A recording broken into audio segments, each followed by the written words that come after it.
kind of PT is done for MS?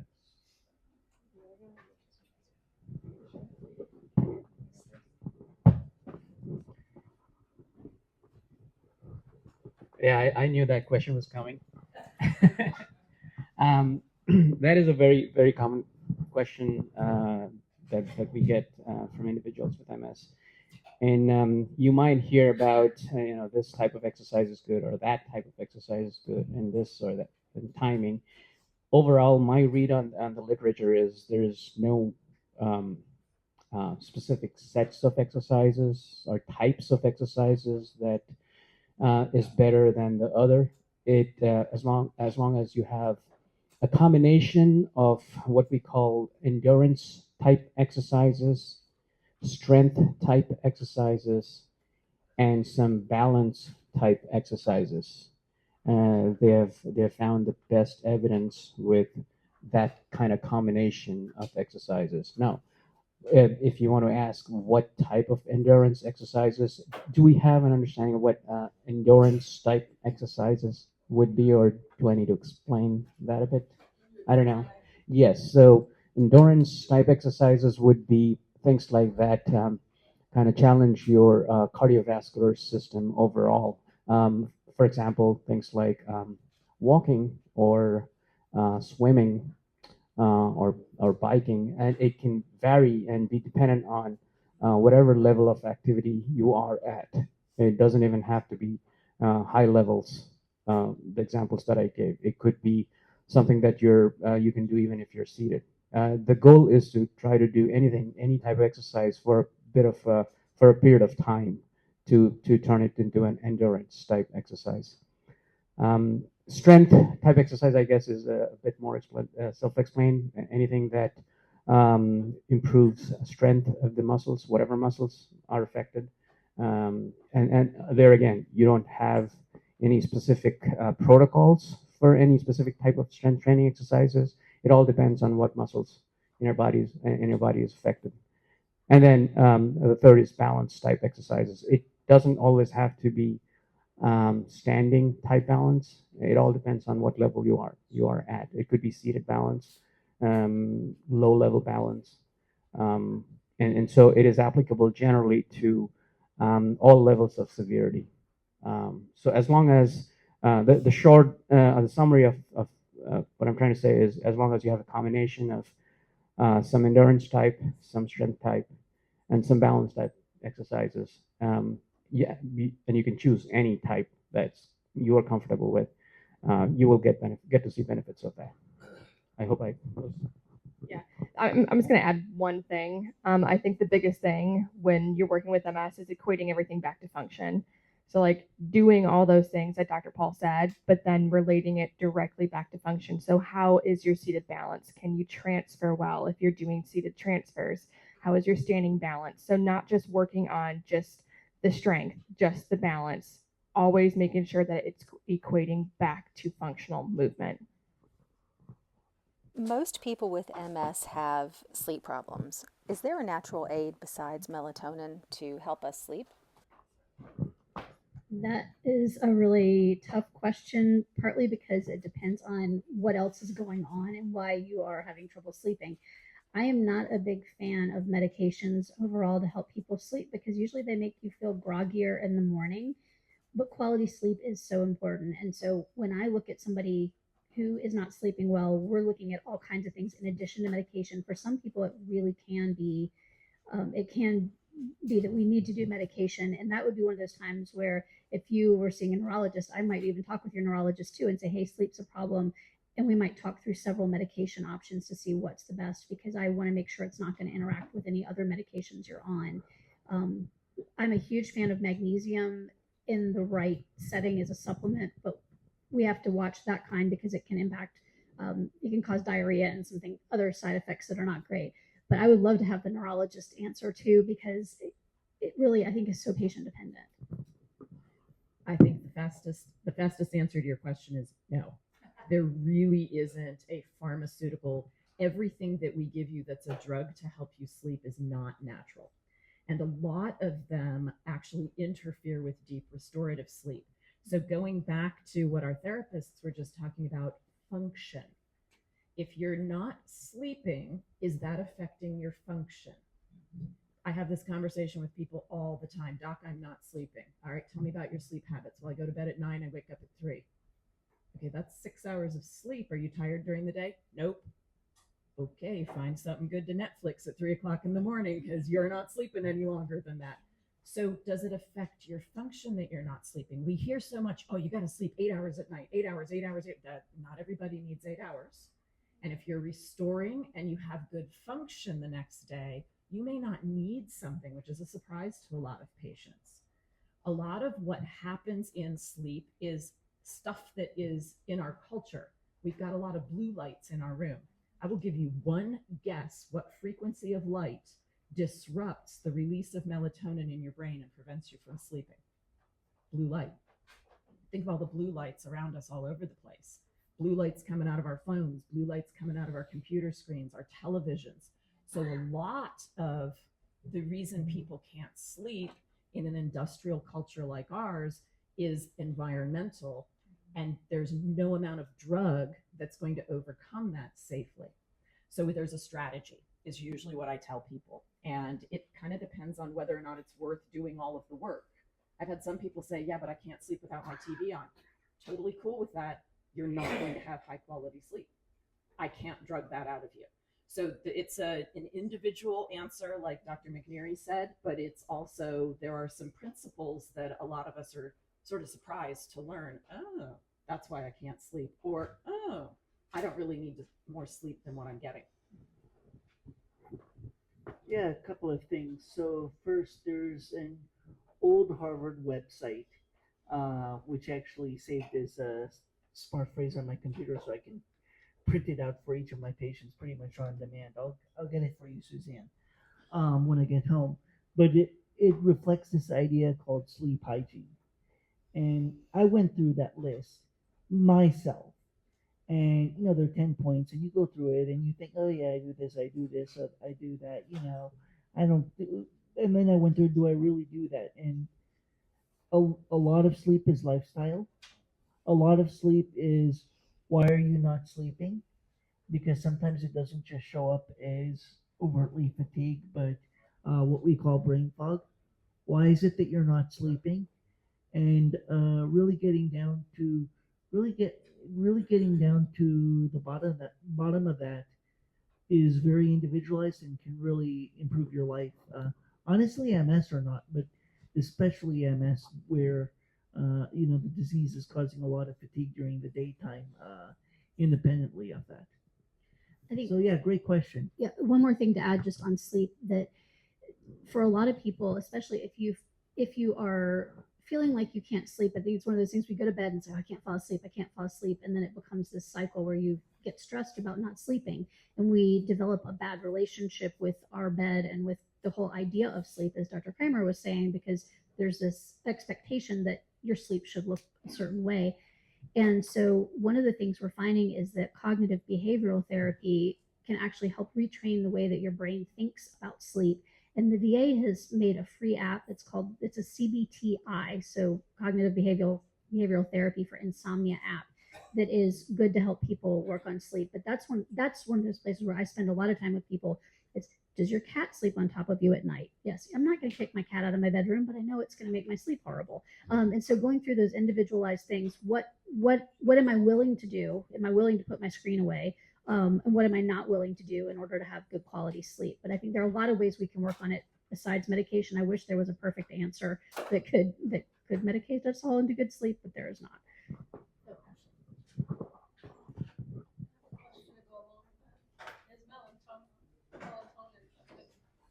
Yes. Yeah. Melatonin is fine. It can be. Some people have nightmares with it. Yeah. But for a lot of people, So melatonin is what your body naturally uses to put you to sleep.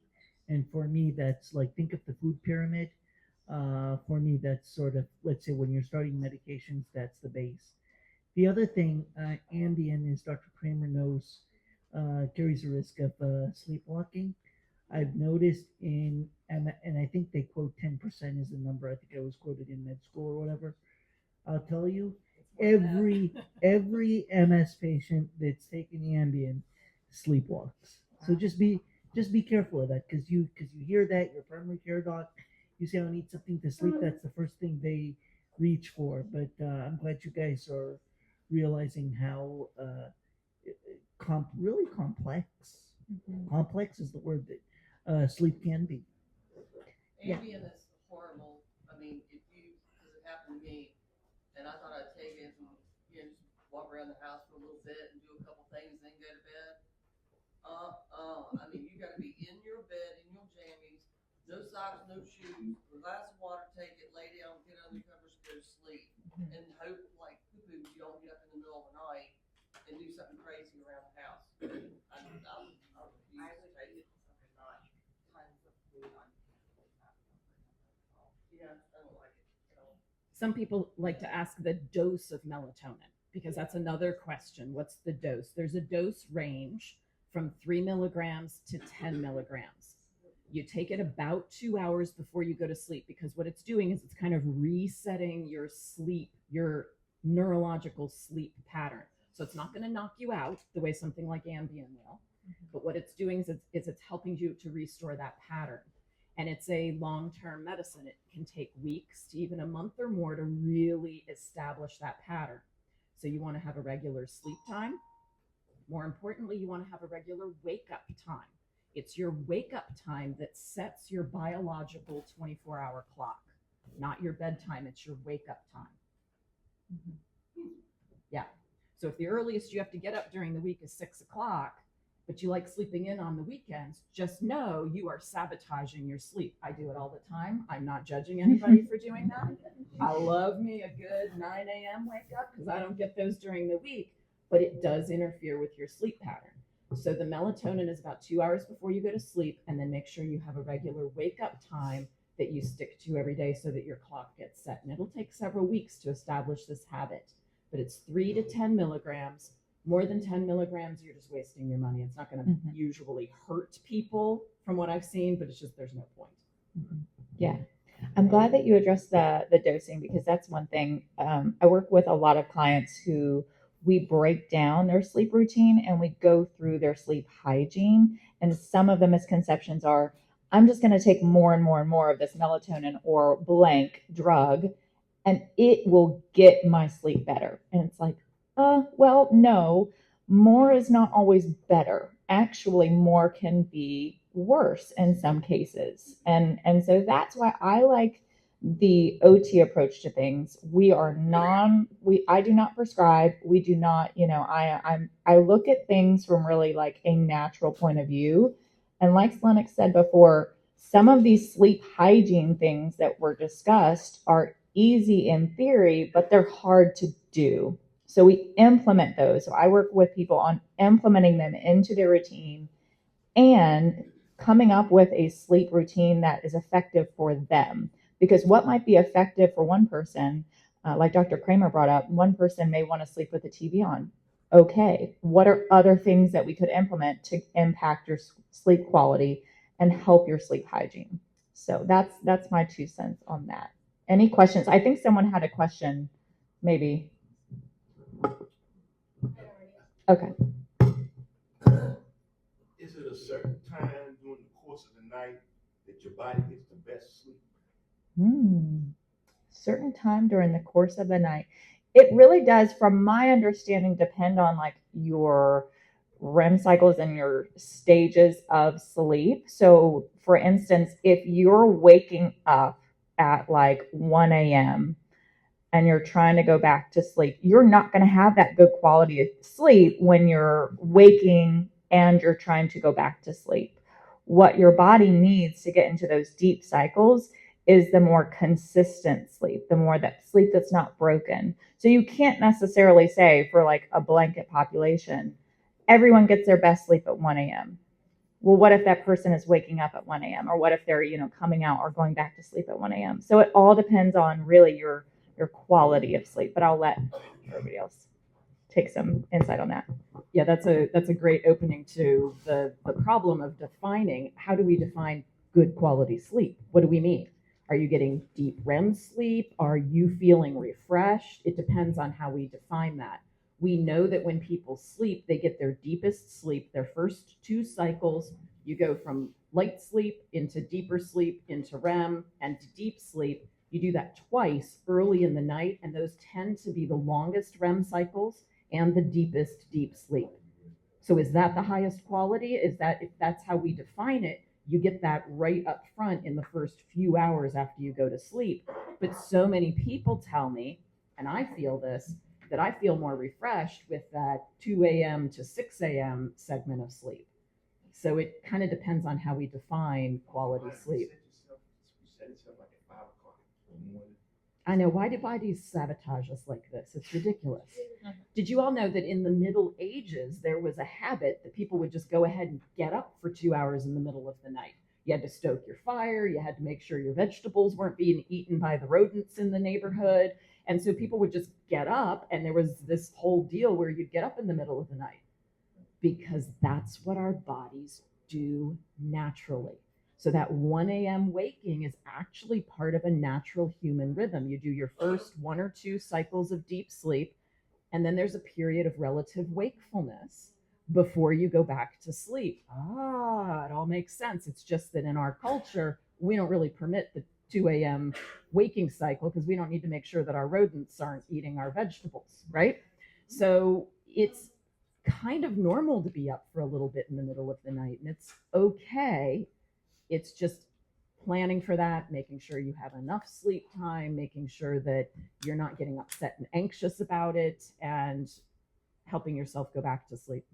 Dr. Kramer, I don't know that evident in my first question that I got here. Why so hyper in the morning and then dragging by noon or thereafter?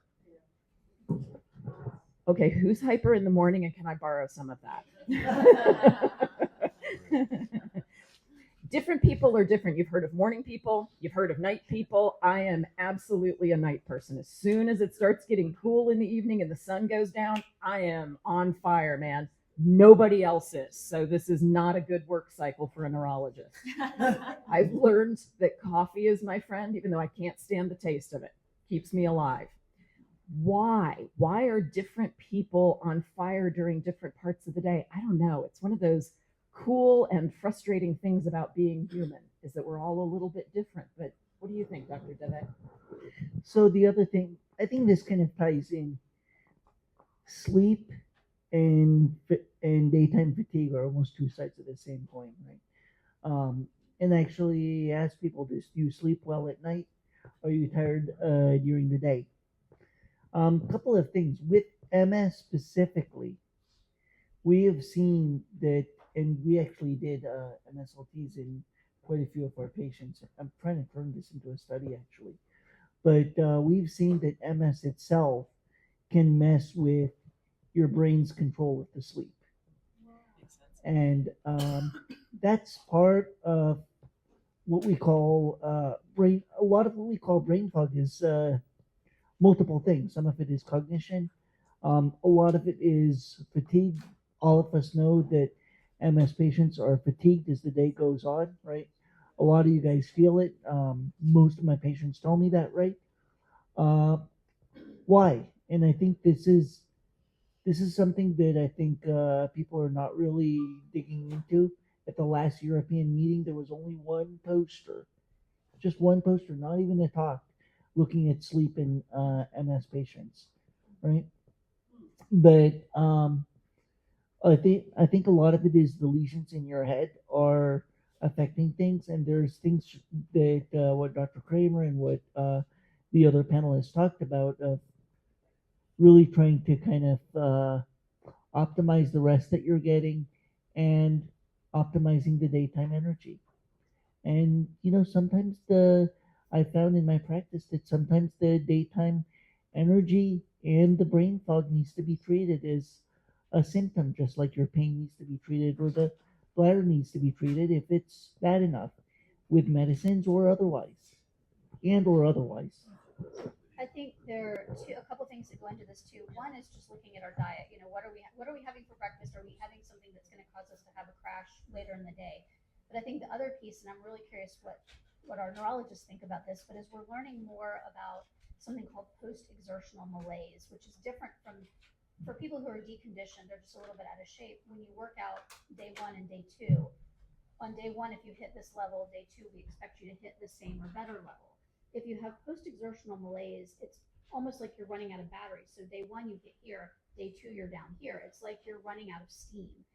And I don't know how many of you guys remember in biology learning about mitochondria, but we were always taught they're the powerhouse of the cell. Like an ABC, or there's the ABC, like the little videos we used to see when we were little kids. And I just have one in my head of the mitochondria. But I think with post-exertional malaise, part of that is we're running out of energy in our cells. And so I think a lot of people, whether it's chronic fatigue syndrome and myalgic encephalitis or fibromyalgia, and I'm curious in MS if the pathophysiology is similar, that what we're seeing is people really are running out of steam as the day goes on. And it's not just a matter of being not sleeping well, but if really you're running out of gas as the day goes along. Yeah, absolutely. Like it's look, I've got plenty of people that get perfect sleep. They sleep through the night. Their sleep is perfect, even let's say without the help of anything. It's just naturally they get good sleep where the sleep is not the problem. But then they're fatigued during the day. And sure, a lot of you guys experience that. If not, I would venture to say most of you, right? So there's also this thing, I'm sure Dr. Kramer, but a lot of you guys have felt where if you overdo it one day, you're zonked the next couple of days, right? So that's definitely a thing. A lot of it, some of this may be people. I met my wife when we were training for a marathon, and if you overdid it one day, you had to run like 5 miles every day, and then the weekend you would do a long run, right? So if you overdid it one day, or you push yourself one day, then you had to really pace yourself so that you could do the long weekend run. And the same thing is true for an MS patient, right? It's especially this is a good topic for our newly diagnosed session, but learning to pace yourself is super duper important. And I tell patients, you know what? If you do overdo it one day, you're not really hurting, you're not permanently hurting yourself, you're not hurting the disease, right? We know that as your body temperature goes up, for some of you, not all of you, but for some of you, you get more symptoms. That's not a bad thing. You're not making things worse. You're not creating more damage to your brain. Now, don't go around, getting a foot drop and then twisting your ankle. Please don't do that. But if that happens, that's okay. Because the only way to know your limits is where you are. Going back to energy, it's even more complicated. Because study after study has shown this guy, Norbach, he works at Hopkins just down the road from me. And he actually did a clinical trial. He gave people either Adderall, Adderall, like what we use for ADHD, right? Modafinil, which is a medication that directly works in your brain to wake you up. And the third group got no medications, but they were given a regimen of physical activity and diet and things like that. And he had a round robin group, so everybody got all 3 interventions. So there was no person-to-person differences. So very, very elegantly designed study. He found that on average, all 3 were equally effective for MS-related fatigue. So that a well-paced but remaining active is actually almost counterintuitively going to help your energy. And then, is there depression or anxiety under the surface? Maybe you don't feel overtly down in the dumps, depressed, but you're snappy and you're irritable. And that's a lot of people. And that's going to affect your daytime energy. That's going to affect your memory. That's all going to add up to, what you and I call brain fog. So there's a lot of that. So these things are complex. These things are different from each individual person, which is why personally I think the clinical trials have failed, because there's so much. It really has to be individualized. Yeah, I agree. And in my understanding, levels of energy and fatigue levels and even sleep are probably just different types of manifestations of the same underlying complex neuropathologies that is happening. In talking about fatigue, I heard you guys talking about how you are mostly high on energy levels as they go by. You tend to get more and more fatigued. I've also heard people waking up fatigued. So one thing I've come to know about MS is just a disease of variability. Not everyone is going to be having the same type of fatigue, same type of lack of sleep pattern. And I'd like to tell you, although I've just spoken about the importance of exercise, an important thing is to stay away from getting yourself fatigued. And that is, in other words, pacing your levels of activities.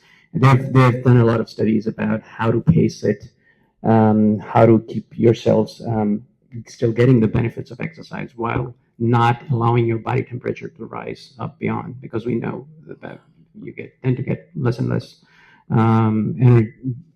feeling less and less energetic, and our performances go down with increasing body temperature.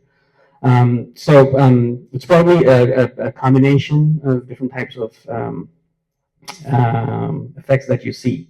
And even talking about brain fog, they found that the more fatigue people who have MS they get, the more brain fog can happen. So what I'm trying to say is probably these clinical manifestations are born from same set of pathologies underlying. Suzanne wanted me to ask this question real quick. The free app for sleep from the VA. Okay. Can they spell it out?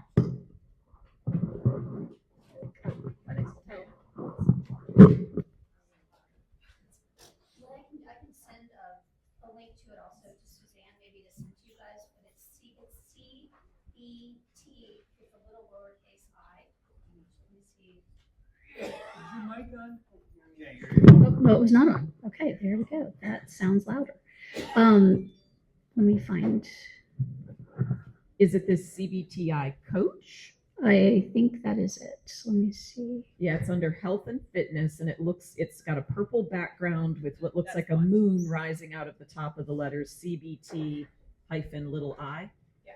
Thank you. Yeah, that's it. And then there are some other ones too, but that one is free and was designed by the VA, and it takes a lot of things into account, including depression, anxiety, PTSD. So it's not just sleep, and it's a good app. All right, I'm going to send a screenshot of this to Suzanne so that she can distribute it, or at least she can make jokes about how she can't do anything with technology, and then she'll distribute it.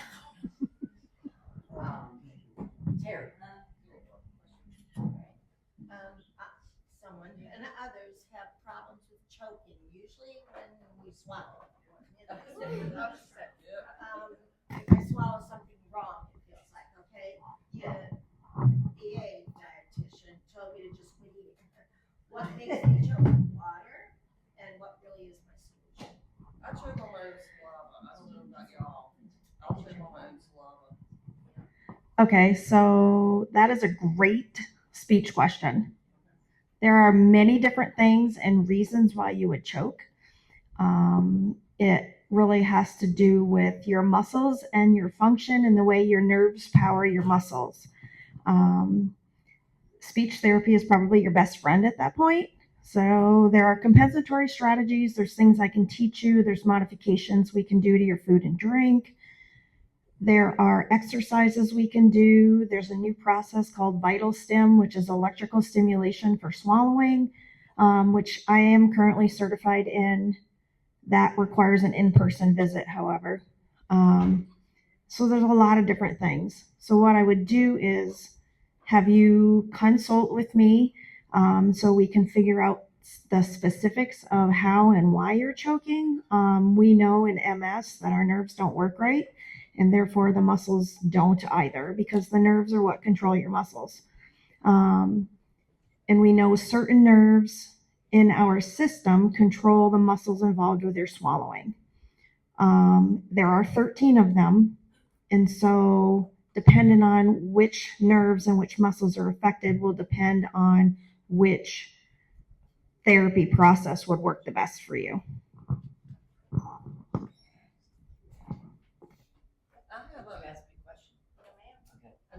I have a question for Arco here. How to deal with menopause and MS?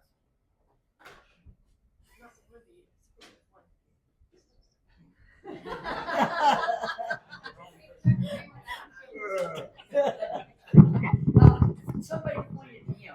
Yeah. I went to point at Lennox. I'm so sorry.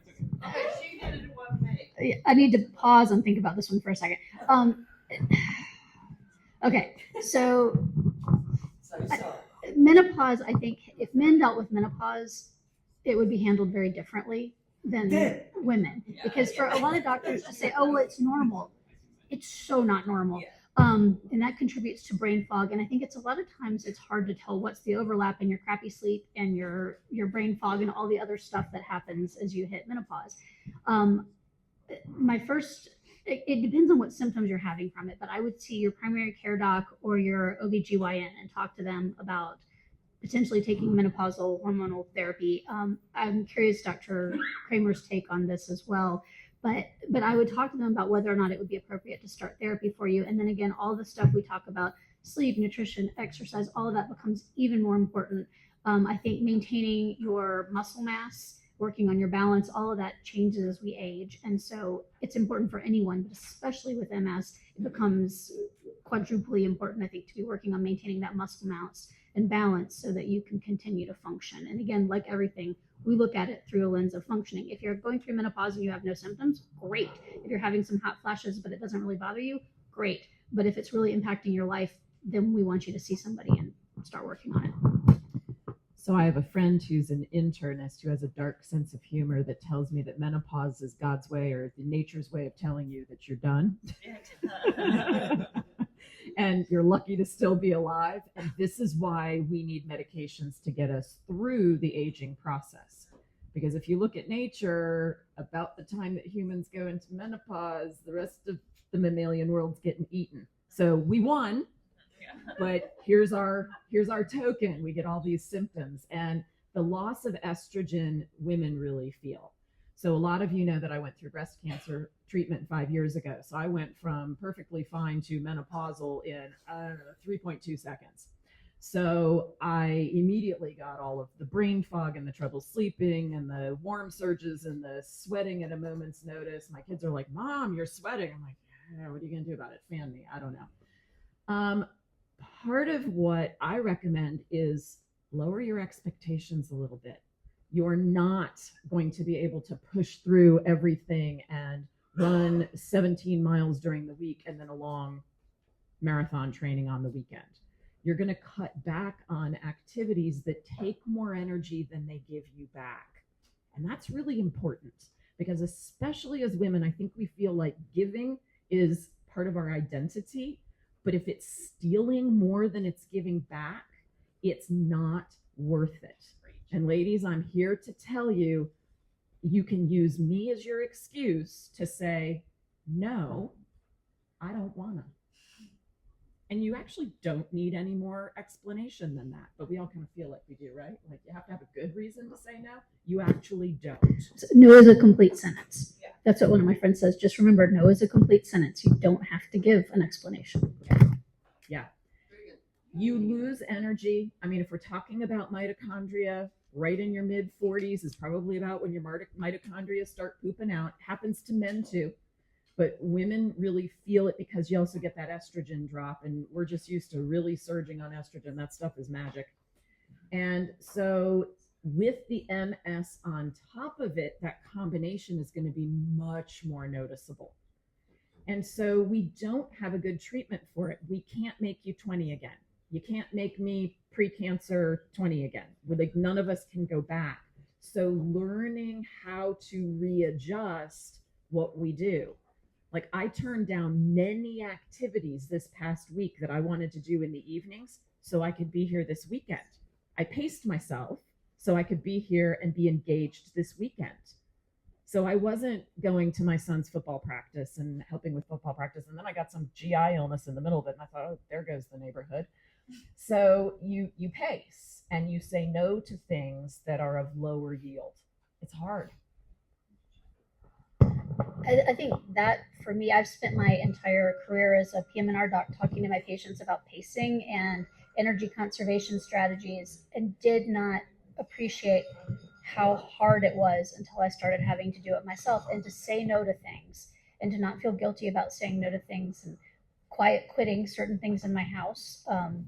Sometimes the dishes don't get done at night and I go to bed, and it's fun to see if the dish fairy does them overnight or if I'm going to deal with them in the morning. But I think it may be part of that's hitting 52, that you suddenly just don't care about things as much. You're okay with letting go of certain things. But I think, and I'm sure you guys see this, it's prioritizing what really matters to you, what gives back. And I think any illness will do that to you. And I think this is it's an opportunity for us to go, okay, what really matters? Where do I want to spend my time and energy? And sometimes we have to say no to the things that we care about, but it's just prioritizing how we spend our energy. And I start on Sunday. I look at my week, like you said, and I figure out what I'm gonna prioritize and what I'm gonna have to say no to be able to do the things that matter. Anything you say yes to, you're saying no to something else. It's just how it works. I just say no to everything. Okay, perfect. Here with our next question. What good exercise can do for muscle spasms stiffness? Yeah.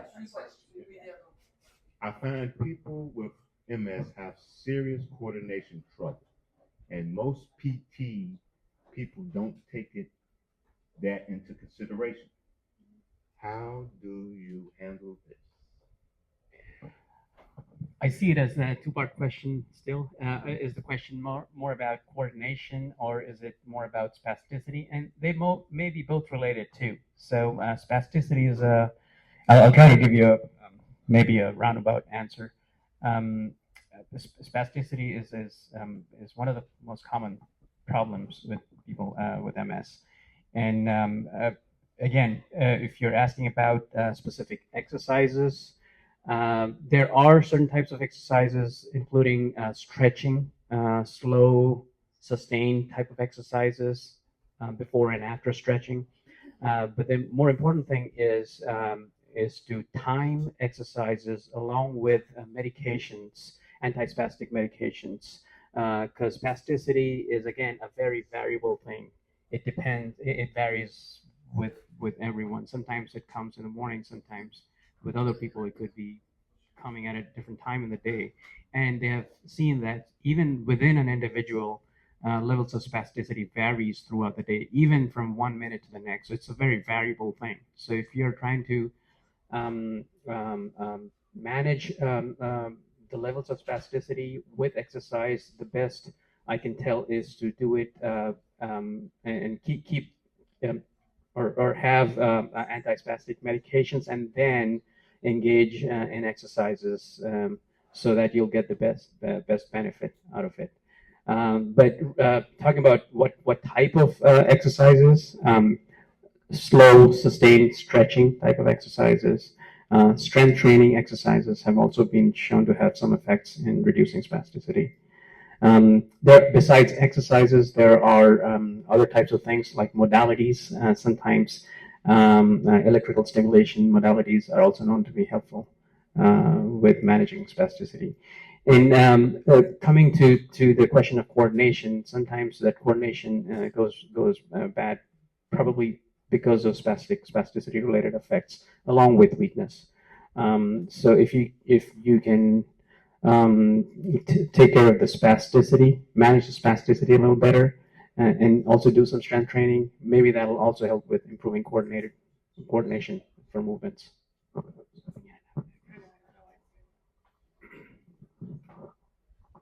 Do you have a further question on that? Because I can keep going. No, we got another question coming up, a different one coming up. Okay. You need to elaborate on that. Yeah, I think the other thing, just to make a good point, is everyone's going to have muscle spasms that happen differently after PT. Some people don't have any at all. Some people will start to feel more muscle spasms after PT. typically what I have seen is as your strength gets up, as your endurance gets up, usually those will calm down. Sometimes they don't. Sometimes it's just how your brain is just reacting. It's just sending a signal and we can't get it to stop. But I think going back to what Dr. Paul was saying is talking about medication with your doctor and seeing if you can get that to calm down. There's limited evidence in how much I can directly decrease spasticity because physical therapy cannot get rid of spasticity. The level 1 evidence for that is medication. But there are ways that we could manage it through stretching, through trying to get your strength up, things like that. All right. When it came to the coordination and just the motor control piece, I wanted to add, how many of you all have had a not so great experience with physical therapy or therapy in general?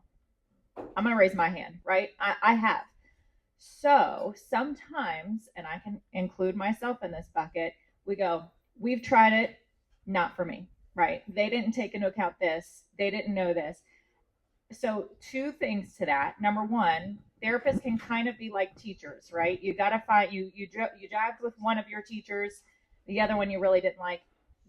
We could be that way too. You've got to find that right person that gets you. And on top of that, just like different, professions, doctors, they have different specialties.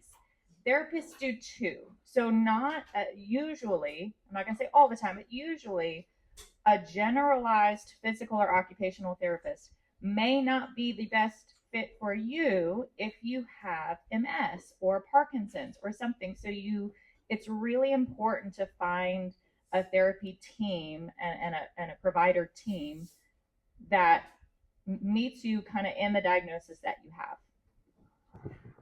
Yeah, thank you. I am going to echo that and second that. So, getting back to your question, first of all, spasms, muscle spasms, nerve pain, and spasticity are 3 different things that can feel very, very similar. And so that's just the one thing to be aware of. But more importantly, yes. Seriously, I have had so many patients. In fact, I'm gonna triple down on you, and I will say that a general physical therapist will not be able to help you out.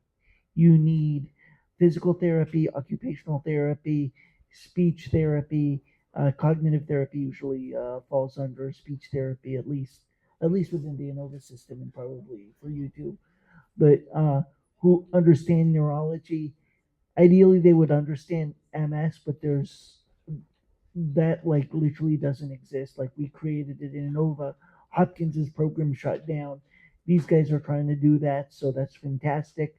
But they've got to understand neurologic conditions, or it's not going to help you. I guarantee you that.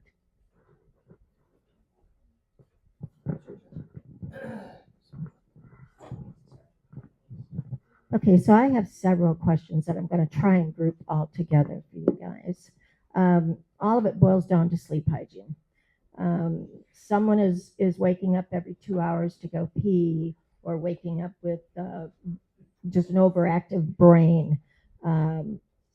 Another one is great sleep hygiene. She says, or she says, is excellent and has proof, the data, that I get 92 to 95% quality sleep, and yet this person falls asleep uncontrollably mid-afternoon and wonders why.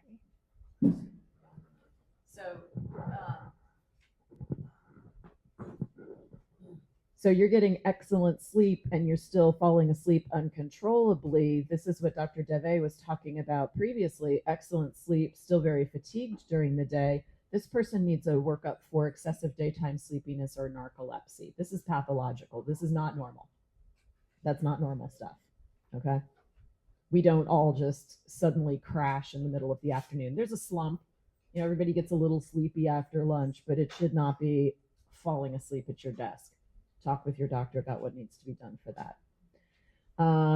What do you do about the person who needs to get up multiple times at night to pee? Well, sometimes you're waking up And then your brain goes, why am I awake? I must have to pee. And so you almost teach your brain and your bladder to pee multiple times during the night. Oh, shut up. You, if it were not true, I would not be telling you about it. You can actually train your bladder to release multiple times at night. Now, some people have an overactive bladder at night, and medications help to tell the bladder to shush so that you can stay asleep. So some people are waking up because their bladder is spasming, or it's when you lay down at night, all of the fluid that accumulates in your body during the day sort of drifts into your blood system and out through your kidneys. So there are many reasons why you can be waking up multiple times at night to pee, one of them being you accidentally trained yourself to do it. So going through those possibilities with a good primary care is a great way to sort out, do we give you some medication to make your bladder less irritable? Do we make sure that we cut down on fluids before bedtime? Do we stop caffeine by 2 p.m., which we all should be doing anyway, so that we're not irritating our bladder? Do you drink a glass of wine before you go to bed? Guess what wine does? Irritates that bladder. You're going to be up more at night because of that glass of wine that you thought was relaxing you to help you sleep. So there are a lot of reasons why you might be getting up to pee.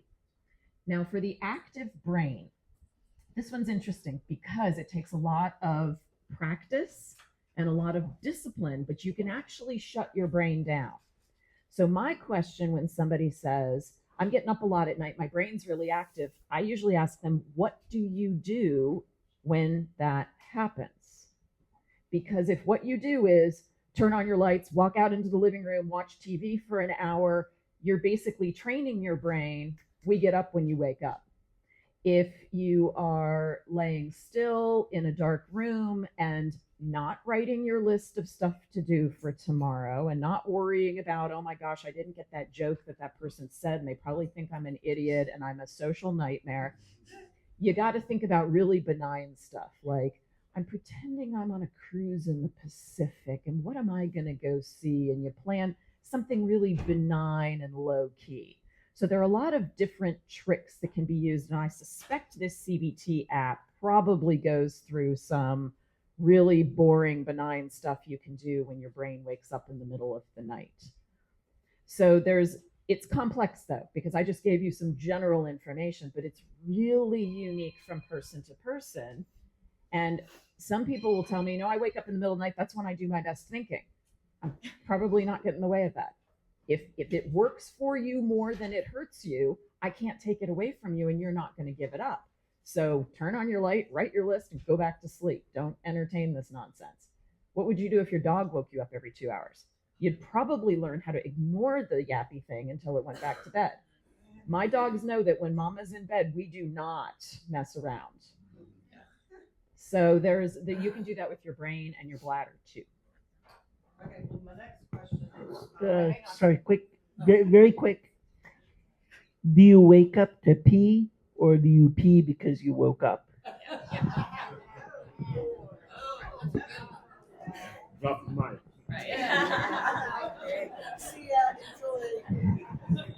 I also just wanted to make a point real quick that if you are getting up to go to the bathroom fairly often, there is, we talk about the subspecialties of physical therapy. You don't have the general physical therapy. You have the neurophysical therapy, the orthophysical therapy, but you have pelvic floor physical therapy. And those pelvic floor specialists will actually go through with you and help you retrain your bladder so you're not getting up in the middle of the night. Okay, we got 5 minutes left. I want to get this question in and then we'll go because it's related. It says, I'm getting, and I didn't know you could do this, Botox for neurological bladder. Is that a topic that is discussed much? Well, I've never heard about it. I've heard about Botox for migraines, but for bladder?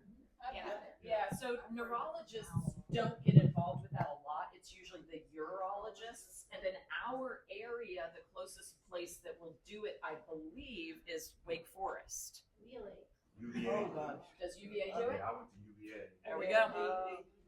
Yeah, they got a special test where they do your bladder and see if you if they think you take Botox works for you. Yeah. I've had that. Yeah, it's only certain bladder conditions that it works for. It's not like if you pee a lot, you're a candidate for it. It's only certain conditions.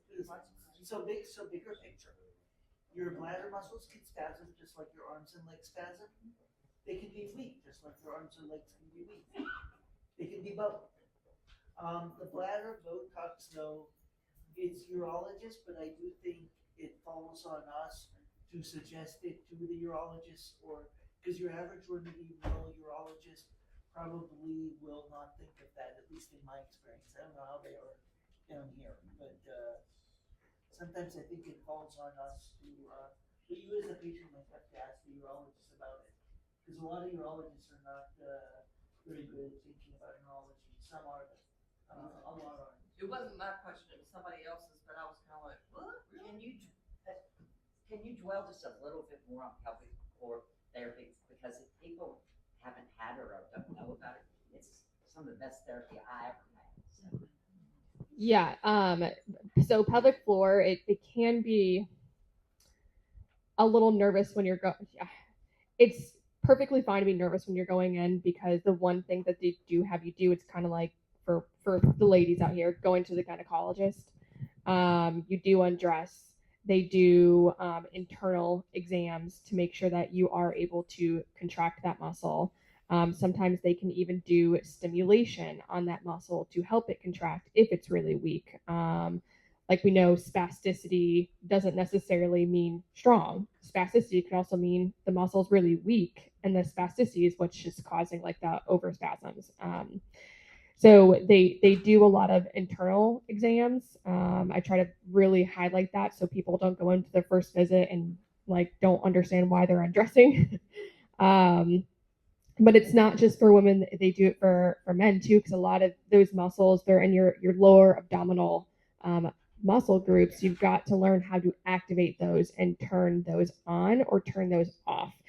It even helps with people who feel like they can't calm down to pee. As much as we have to learn to turn it on, we have to learn to turn it off, because you have to relax it when you're actually going to the bathroom, or turn it on when you're trying to hold it while you're making your way to the bathroom. A lot of it is just strategies too. So they talk a lot about education. So are you training your bladder to go to the bathroom more? A lot of the things that they'll talk about is trying to see if you can hold it for a little bit, or don't run to the bathroom and race to the bathroom every single time. It's definitely really big in the neurological physical therapy field. And if anyone is struggling with this, absolutely find someone. Just you can usually just Google pelvic health or pelvic floor PT and find someone that will work well with you. Just to quickly add, it is equally beneficial for men too, and it might also involve not just physical training of the pelvic floor muscles, but a lot of mental training, mental exercises also involved, and it may cross paths with tools and techniques that are used in CBT too. Besides exercising, including mental exercising, I know there are now equipment, including equipment like biofeedback type instruments, and also electrical stimulators that can help with helping train the weak pelvic floor muscles, along with mentally training for it. So there's a lot of good evidence now for training pelvic floor muscles, for regularizing bladder and bowel movement. Thank you. And I've got somebody that lives obviously in the Lynchburg area that would like to know, anyone I guess can answer this, but they're trying to find a very good neurologist in Lynchburg area and a physical therapist that knows about MS. And please keep in mind that this person cannot drive. And also, I just wanted to jump in there too. I have one more question, and there's we've probably got about a minute or two left, and then that's it. I'll make this a quick one. I'll answer the Lynchburg area one. So the neurology office in Lynchburg is a general neurology office, and they're extremely busy. It's super hard to get into them. I used to doctor with them, and then I transferred to VCU just because it was too difficult to get in there. And some of the providers and I didn't see eye to eye, so it was time for me to move on. They did great for the first 10 years I doctored there. I started with a brand new doctor when I was diagnosed in 2010. He was brand new out of a fellow from UVA, extremely good. He did great for me for the first 10 years, but then I needed more. And he and I did not see eye to eye any longer, so it was time for me to move on. They're very good. Again, it was a personal thing for me. I just didn't agree with some of the things that they were wanting me to do. I was wanting to go in a different direction, so we just needed to part ways. They're not MS specialists. They're general neurology. The guy I had, Dr. Kanichny, did his fellowship at UVA in their MS clinic. So I feel like he was better than the rest of them, but he's extremely busy. He's the head of that clinic. So he's super hard to get into. Yeah, so just note that most people can get transportation. Yes, especially if you have Medicaid. If you know about a week's time ahead, you can call any medical transportation company and let them know you have Medicaid, and they can arrange transportation for you to get back and forth to your doctor's appointments, as well as therapy appointments. Just to say, there are several physical therapists in the Lynchburg area that do neuro. If you want more specific names and things, look me up because I've got a bunch. If you're looking for a neurologist, get your transportation and come to Salem and get the very best in our area. Or back of your Medicare card from your MCO, from your insurance company. You can't just pick any random transportation. You have to pick the one that's on the back of your Medicaid card. And it's also a good time to let everybody know Dr. Shin, anybody that remembers him from our gala, he's outstanding.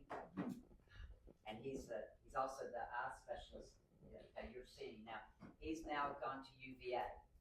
And so a lot of people in our area go to UVA, and Dr. Tvei, has an interest in our area now too. So we got good doctors around.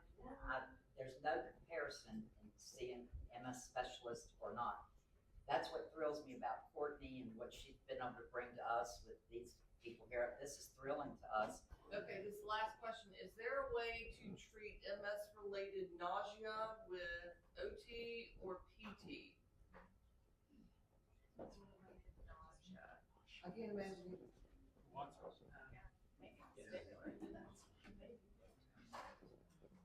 I guess yes. If you mean dizziness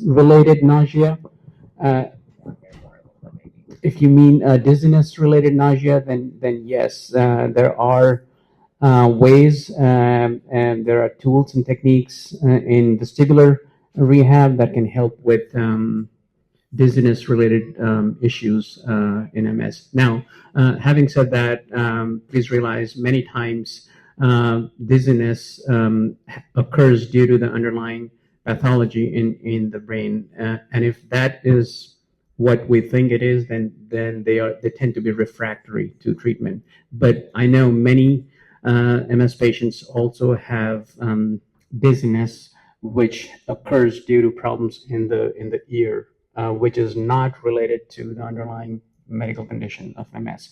So if it is because of that, and it happens for some reason in people who have MS, they have a lot of peripheral vestibular problems, and that can lead to dizziness. So if it's because of that, and then we can definitely treat it with vestibular rehab, and then there's good outcomes after treating them, and it can be done in like 1 or 2 settings.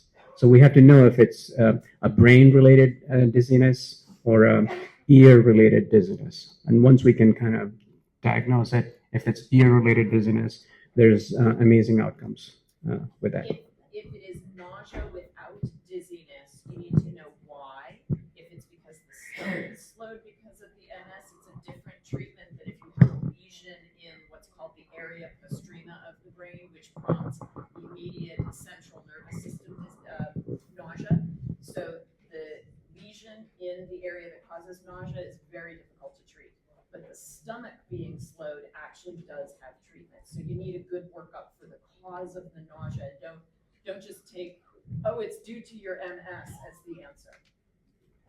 So if you put a question in and it didn't get asked, It's because my advisor said it was more of a medical for the doctor question.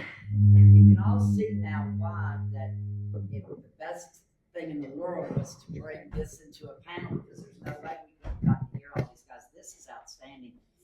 We're hoping that all of you will come and speak to us at our group meetings around here, at some of our support groups, because we all want to know more. And this is a very hungry group to learn more so we can be better patients and take better care of ourselves. Hey, Miriam wants to say something. It goes to the bladder issue, and maybe one of the neurologists could comment on it. I learned this from an unfortunate hospital visit. I was not emptying my bladder, so make sure that you give yourself adequate time on the toilet, which I was not. So once I learned this, I'm sleeping through the night. Now, maybe wait more than what you say before time. Again, I must have trained my bladder as well. But I might go to bed half an hour later and go, oh, I did not empty. So that carries on. So one thing that wasn't asked, and everybody talks about it all the time, and it happened to me personally, so I understand. I'm a veteran. I paved the road to go to therapy after I got my hip replacement. I was supposed to go to an inpatient orthopedic rehab facility in North Carolina. I found one in Winston-Salem. And so a PTA came into my room and took me for a walk and made me be disqualified for everything I'd worked for months to prepare to go to this place. I live with crippling fatigue.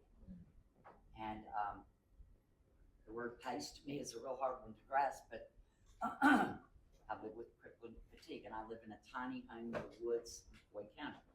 I didn't have any of the setups to get therapy in my home, and so they disqualified me. If I hadn't been so messed up and drugged, I would have been able to fight my way out of it. But I didn't have my faculties enough to a PTA doesn't have that right, so a PT had to sign off on that.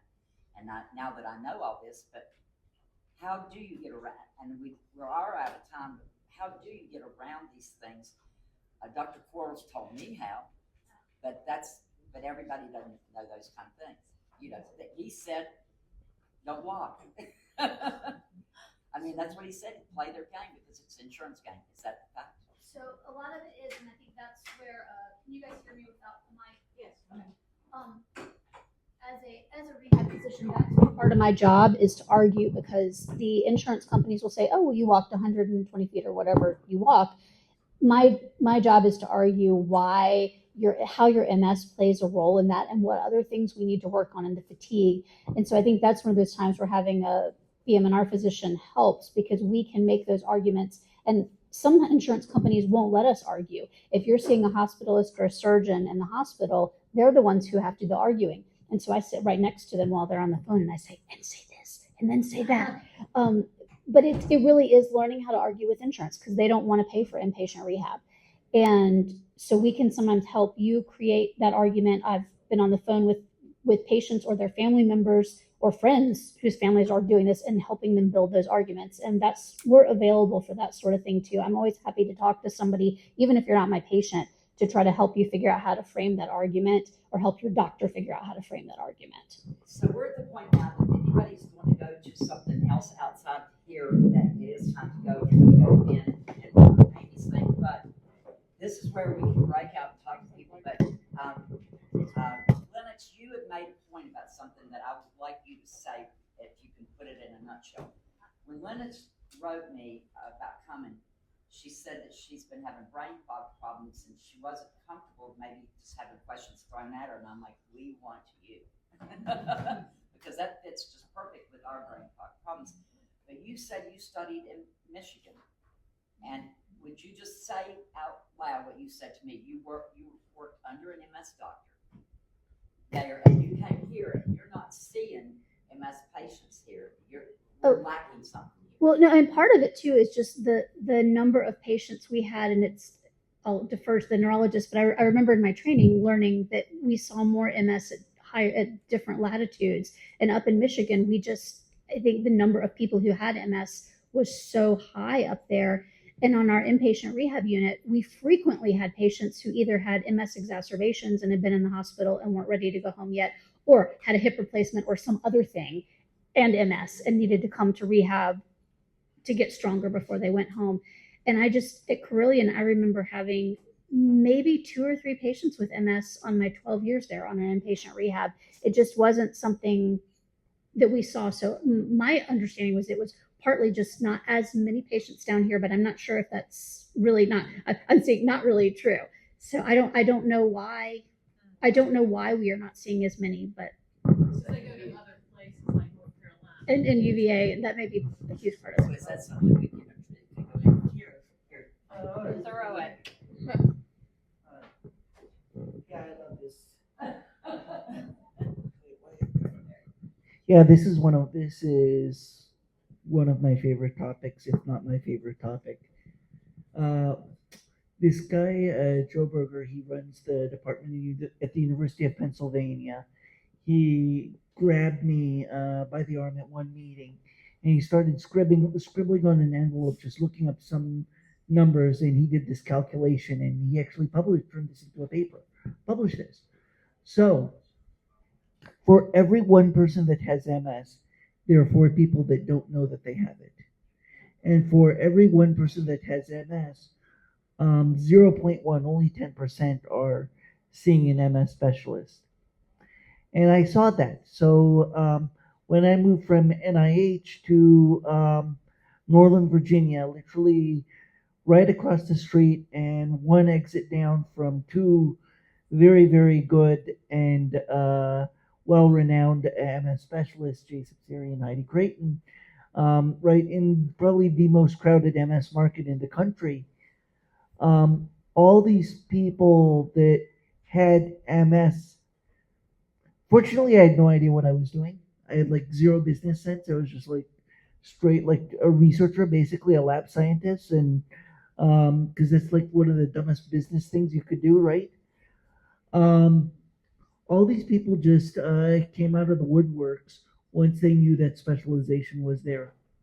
And I will bet more, I mean, I don't know what it's like down here, but I'll bet you more than anything, yeah, some of them are probably getting routed to UVA and whatnot, but once people realize that there's an MS specialization somewhere, they will flood the place.